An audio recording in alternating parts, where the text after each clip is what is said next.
हरे कृष्णा। अन्नदा एकादशी अर्थात अजा एकादशी व्रत कथा। अर्जुन ने कहा, हे पंडुरिकाक्ष, मैंने श्रावण शुक्ल एकादशी अर्थात उत्तरदा एकादशी का सविस्तार वर्णन सुना। अब आप कृपा करके मुझे भाद्रपद माह के कृष्ण पक्ष की एकादशी के विषय में भी बतलाइए। श्री कृष्ण ने कहा, हे कुंती पुत्र, भाद्रपद माह के कृष्ण पक्ष की एकादशी को अन्नदा एकादशी अथवा अजा एकादशी कहते हैं। इसका व्रत करने से सभी पाप नष्ट हो जाते हैं। इस लोक और परलोक में मदद करने वाली इस एकादशी व्रत के समान संसार में दूसरा कोई व्रत नहीं है। अन्नदा एकादशी व्रत कथा। अब ध्यान पूर्वक इस एकादशी का महात्म्य श्रवण करो। पौराणिक काल में भगवान श्री राम के वंश में अयोध्या नगरी में एक चक्रवर्ती राजा हरिश्चंद्र नाम के एक राजा हुए थे।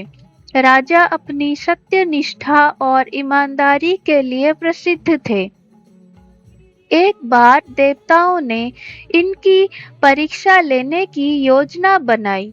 राजा ने स्वप्न में देखा कि ऋषि विश्वामित्र को उन्होंने अपना राजपाट दान कर दिया है।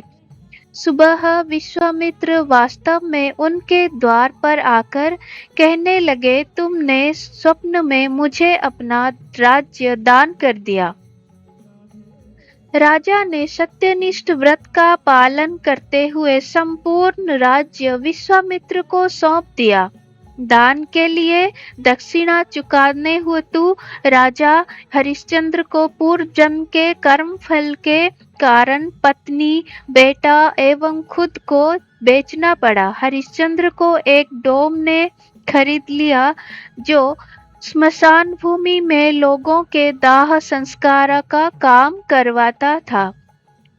स्वयं वह एक चांडाल का दास बन गया। उसने उस चांडाल के यहाँ कफन लेने का काम किया, किंतु उसने इस आपत्ति के काम में भी सत्य का साथ नहीं छोड़ा।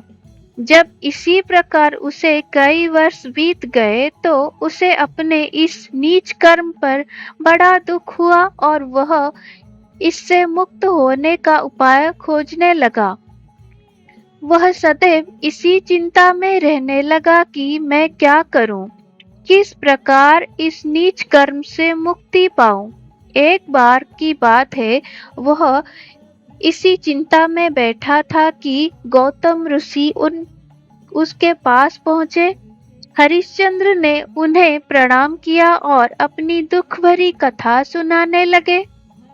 राजा हरिश्चंद्र की दुख भरी कहानी सुनकर महर्षि गौतम भी अत्यंत दुखी हुए और उन्होंने राजा से कहा, हे राजन, भादो माह के कृष्ण पक्ष की एकादशी का नाम अन्नदा है।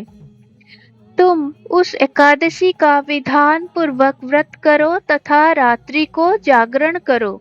इससे तुम्हारे सभी पाप नष्ट हो जाएंगे। महर्षि गौतम इतना कहकर आलोप हो गए।